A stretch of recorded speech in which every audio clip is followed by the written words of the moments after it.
Epílogo sobre o determinismo e o livre-arbítrio. Como recompensa pelos grandes embaraços que tive ao expor o aspecto puramente científico do nosso problema, permita-me que manifeste agora o meu próprio ponto de vista, necessariamente subjetivo quanto às implicações filosóficas. De acordo com as evidências expostas nas páginas anteriores, os fenômenos do espaço-tempo de um organismo vivo, correspondentes à atividade de sua mente, à sua autoconsciência e às suas outras ações, considerando também sua estrutura complexa e a explicação estatística aceita da físico-química, são, se não estritamente determinísticos, pelo menos estatístico-determinísticos. Para o físico, desejo enfatizar que, em minha opinião e contrariamente à opinião mantida em alguns setores, a indeterminação quântica não tem neles qualquer papel biologicamente relevante, exceto talvez por sublinhar seu caráter puramente acidental em eventos tais como a meiose, a mutação natural e a mutação induzida por raio-x, etc. Sendo isso, de qualquer modo, óbvio e bem reconhecido. Para fins de argumentação, permitam-me considerar esse aspecto como um fato, como acredito que qualquer biólogo sem preconceitos o faria se não existisse a desagradável e bem conhecida sensação de declarar-se a si próprio como puro mecanismo. Por isso, está fadado a contradizer o livre-arbítrio tal como ele se encontra garantido pela introspecção direta. Mas experiências imediatas, em si mesmas, quão numerosas e diferentes sejam, são logicamente incapazes de se contradizerem mutuamente. Assim, vejamos se não somos capazes de extrair a conclusão correta, não contraditória, das duas premissas seguintes. 1. Meu corpo funciona como um puro mecanismo, de acordo com as leis da natureza. 2. Ainda assim, sei, por experiência direta e incontestável, que comando seus movimentos, dos quais prevejo os efeitos, que podem ser decisivos e extremamente importantes, em cujo caso sinto e assumo por eles total responsabilidade. A única inferência possível a partir desses dois fatos, imagino, é que eu no sentido mais amplo da palavra, ou seja, toda mente consciente que jamais disse ou sentiu eu, sou a pessoa, se é que existe alguma, que controla o movimento dos átomos de acordo com as leis da natureza. No âmbito de um determinado ambiente cultural em que certos conceitos, que já tiveram ou ainda têm um significado mais amplo entre outros povos, foram limitados ou especializados, é ousado dar a essa conclusão a palavra simples que ela requer. Na terminologia cristã, dizer, logo, eu sou o Deus Todo-Poderoso. Parece tanto blasfemo quanto lunático, mas, por favor, abstraiam por hora essas conotações e considerem se a inferência acima não é o mais próximo que um biólogo pode chegar para provar, de uma só vez, a existência de Deus e da imortalidade. Em si, a ideia não é nova. Os registros mais antigos datam, até onde sei, de 2.500 anos atrás, desde os primitivos grandes Upanishads no pensamento indiano. A identificação de Atman igual a Brahman, o eu pessoal iguala-se ao eu eterno, e onipresente e onisciente. Longe de constituir uma blasfêmia, representava a quinta essência da mais profunda intuição quanto aos acontecimentos do mundo. O maior empenho de todos os estudiosos da escola Vedanta era, após o aprendizado dos movimentos dos lábios para a pronúncia correta, realmente assimilar em suas mentes este pensamento, o mais grandioso de todos. De novo, os místicos de muitos séculos, independentemente, mas em perfeita harmonia uns com os outros, algo como ocorre com as partículas em um gás ideal, descreveram, cada um deles, a experiência única de sua vida em termos que podem ser resumidos na expressão Deus factus sum, tornei-me Deus. Para a ideologia ocidental, tal pensamento permaneceu estranho, a despeito de Schopenhauer e outros que o admitiram, e a despeito dos amantes verdadeiramente apaixonados que, quando olham nos olhos um do outro, descobrem que o pensamento e a alegria de ambos são numericamente um único, não apenas semelhantes ou idênticos, mas estes, regra geral, estão emocionalmente muito ocupados para se permitirem pensamentos clarividentes e, a esse respeito, muito lembram os místicos.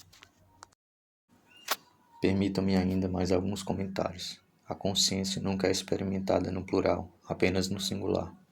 Mesmo nos casos patológicos de consciência dividida ou dupla personalidade, os dois eu se alternam, jamais se manifestando simultaneamente. Num sonho, desempenhamos vários personagens ao mesmo tempo, mas não indiscriminadamente somos um deles. Nele, agimos e falamos diretamente, enquanto, frequentemente, esperamos ansiosos a resposta da outra pessoa, inconscientes do fato de que somos nós que controlamos seus movimentos e sua fala, tanto quanto os nossos. Como pode a ideia de pluralidade, tão enfaticamente combatida pelos autores dos Upanishads, afinal, aparecer? A consciência se encontra intimamente relacionada e dependente do estado físico de uma região limitada de matéria, o corpo. Consideremos as alterações da mente durante o desenvolvimento do corpo, como a puberdade, o envelhecimento, a senilidade, etc. Ou considerem os efeitos da febre, da intoxicação, da narcose, das lesões cerebrais e assim por diante. Ora, existe uma grande pluralidade de corpos semelhantes. Logo, a pluralização da consciência ou da mente parece uma hipótese muito sugestiva. Provavelmente, toda pessoa simples e inocente, bem como a maioria dos grandes filósofos ocidentais, aceitou isso. Isso leva quase imediatamente à invenção das almas, tantas quantos corpos existirem, e à questão de saber se elas são mortais como o corpo ou se são imortais e capazes de existir por si mesmas. A primeira alternativa não é atraente, enquanto a segunda francamente esquece, ignora ou desautoriza os fatos sobre os quais repousa a hipótese da pluralidade. Muitas questões tolas têm sido colocadas. Será que animais têm almas? Já se questionou mesmo sobre se as mulheres ou apenas os homens têm alma. Tais consequências, ainda que não tenham caráter definitivo, devem fazer-nos desconfiar da hipótese da pluralidade, que é comum a todos os credos oficiais ocidentais. Não estaríamos incorrendo numa insensatez muito maior se, descartarmos suas grosseiras superstições, retivéssemos sua ingênua ideia de uma pluralidade de almas, mas, remediando-a, ao declarar que as almas são efêmeras que serão aniquiladas com os respectivos corpos. A única alternativa possível consiste apenas em reter da experiência imediata que a consciência é um singular cujo plural é desconhecido, que existe apenas uma coisa e o que parece ser uma pluralidade é apenas uma série de aspectos diferentes dessa mesma coisa, produzidos por um engano, o termo indiano Maya. A mesma ilusão é produzida em uma galeria de espelhos e, do mesmo modo, Gauri Shankar e o Monte Everest acabam por ser o mesmo cume visto de vales diferentes. Há, é claro, bem elaboradas histórias de fantasmas fixadas em nossas mentes que nos impedem de aceitar algo tão simples. Diz-se, por exemplo, que há uma árvore ali fora, perto de minha janela, mas, na verdade, eu não a vejo. Por algum ardiloso artifício, do qual apenas os passos iniciais e relativamente simples são explorados, a árvore real projeta uma imagem em minha consciência e é disso que me apercebo. Se você ficar a meu lado e olhar para a mesma árvore, esta projetará também uma imagem em sua alma. Eu vejo minha árvore e você a sua, notavelmente igual à minha. E o que a árvore é em si mesma, nós não o sabemos. Kant é o responsável por essa extravagância. Na ordem das ideias, que considera a consciência um singular tantum, ela é convenientemente substituída pela afirmação de que obviamente existe apenas uma árvore e toda essa trama de imagens é uma história de fantasmas. Ainda assim, cada um de nós tem a indiscutível impressão de que a soma total de suas experiências e reminiscências forma uma unidade muito distinta da de qualquer outra pessoa. A pessoa se refere a si próprio como eu. O que é esse eu?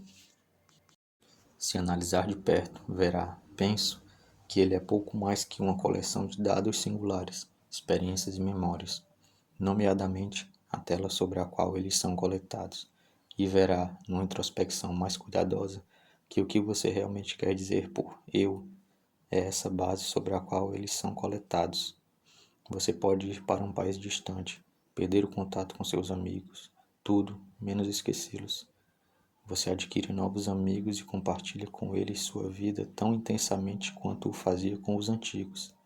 Cada vez menos importante se tornará o fato de que, enquanto vive sua nova vida, você ainda se lembra da antiga. O jovem que eu fui. Você pode vir a falar dele na terceira pessoa, quando na verdade o protagonista da novela que você lê está provavelmente muito próximo de seu coração. Por certo, mais intensamente vivo e mais conhecido por você. E, ainda assim, não houve uma quebra intermediária, não houve morte. E mesmo que um habilidoso hipnotizador conseguisse apagar completamente todas as nossas reminiscências mais antigas, não concluiria que ele nos tivesse morto. Em caso nenhum, há a deplorar a perda da existência de um indivíduo, nem nunca haverá.